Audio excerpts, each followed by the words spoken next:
Hi, welcome to the 12 o'clock channel. My name is Zing and I'm here to introduce a watch that you might be familiar with.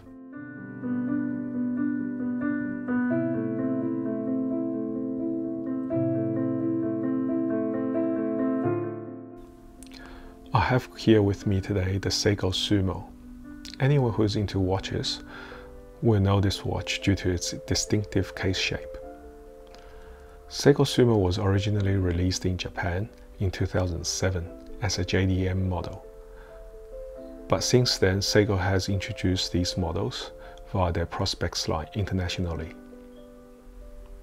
The very distinctive case shape of the Seiko Sumo is defined by its very wide lugs and multifaceted geometry. It's a little bit like the 44GS case from Grand Seiko. As you can see that there is brushing on top of the lugs and polish on the sides, with a very sharp transition between the two.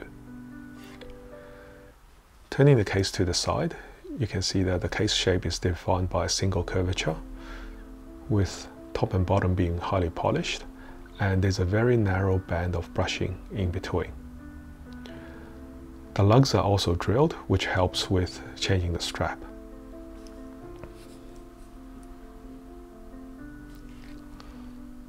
So let's get the dimensions of this watch out of the way. The case width is 44.6 millimeters. The lug width is 20 millimeters. And the thickness is 13 millimeters. To see how it actually wears on your wrist, we're going to measure the lug tip to lug tip distance, and it's 52 millimeters. So this is a large watch. Now I'm going to put it on my wrist to show you how it wears on my 18 centimeter wrist.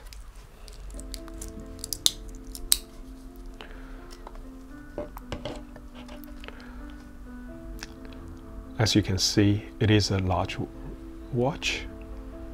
However, due to the curvature of the lugs doesn't extend past my wrist, which is nice. The thickness of the watch on the wrist is acceptable. However, it does feel a bit top heavy, partly due to the narrow band. So if you are going to wear this on a strap, like a thin NATO strap, this top heavy feel will get even worse. So let's talk a little bit about the differences between the latest iteration of the Seiko Sumo and the previous versions.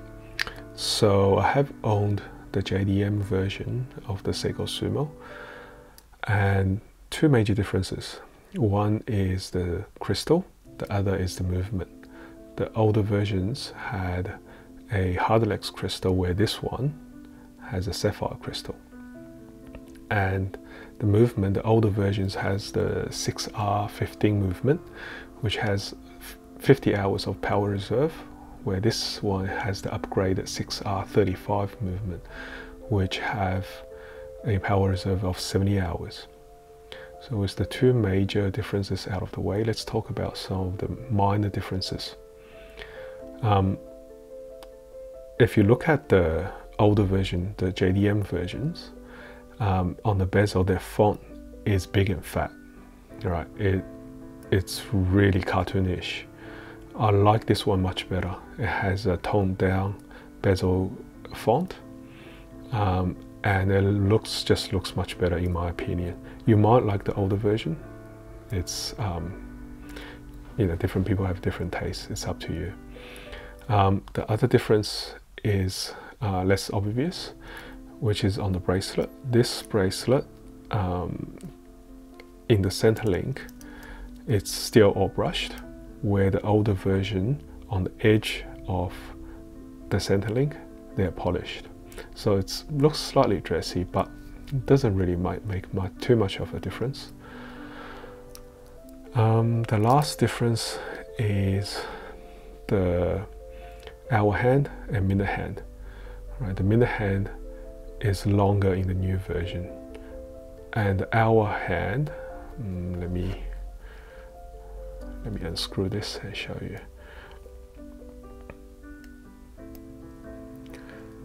The hour hand on this one is a little bit thinner than the older one.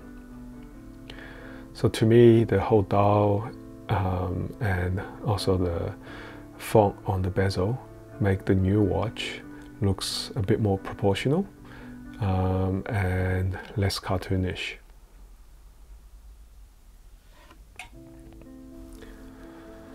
So this latest version comes in this very nice green color. This green looks almost black in some light. Let me show you. There you go. But in other light, the bezel looks like a deep green, but the dial looks like an olive green. The dial has this really subtle sun ray effect, which is very nice. So when you're wearing it, it almost looks like black for like 90% of the time, right? Especially in distance. But when you're under the sun and you bring it up to look at the time, it's this very nice deep green. I would like to talk about the value of this watch. As you may well know, that Seiko has increased their prices for mid-range watches recently. Most of their 6R movement watches cost over $1,000 now, close to $2,000. That's in Australian dollars. And it's a far cry from what they had, say, 10 years ago or even 5 years ago. This watch recommended retail price is $1,300, but a lot of the shops sell for well below that. I bought this one from Starbuys for $780 Australian dollars. That's nearly half of the recommended retail price. So if you hunt around, you can get these less than $1,000. Not many Seiko mid-range divers are priced at that level now. I think the latest Seiko divers all cost close to 2,000 Australian dollars. If you're into diver watches and you want something better than a Seiko 5 or a Seiko SKX007, or if you already own one of the Seiko Incree divers like the Turtle, SRP 777K, then this is the watch to get next. It gets you a taste of what Seiko produce for their mid-range divers, but without costing like more than $1,000. Lastly, I would like to talk about maintenance for this watch. Maintenance for this watch will be easy in future because this has one of the most popular Seiko movements around, the 6R movement.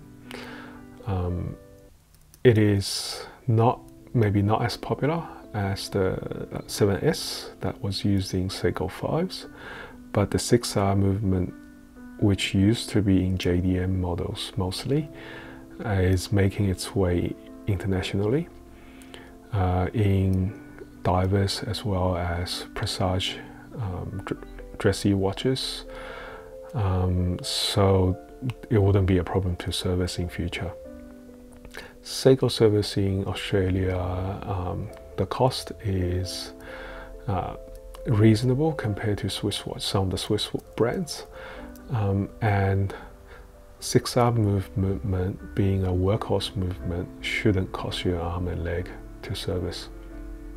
So would I recommend this watch? The answer is a definite yes, if you have this as part of a collection. So the Seiko Sumo is a very distinctive looking watch, and they will definitely stand out as part of a collection. The finishing on this is very nice. Being a mid-level Seiko diver, the transition between polishing and brushing is very distinctive. The workhorse movement, the 6-hour workhorse movement in this can be regulated to very high standard. This one out of the box has plus 10 seconds per day, but you can always get that to be more accurate once you regulate it.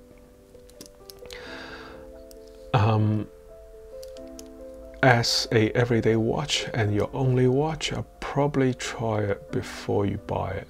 Reason being, it's top heavy and might not be the most comfortable watch to wear every day. But if you're getting this watch, I definitely recommend it in this green colorway. Reason being, it's just so nice in person. It's subdued most of the time and only pops in certain light. I hope you liked my video today, and I hope this video has helped you make a purchase decision. Anyway, if you like my videos, please like, subscribe and hit that bell icon. And I hope I can upload more frequently in future. Anyway, see you guys.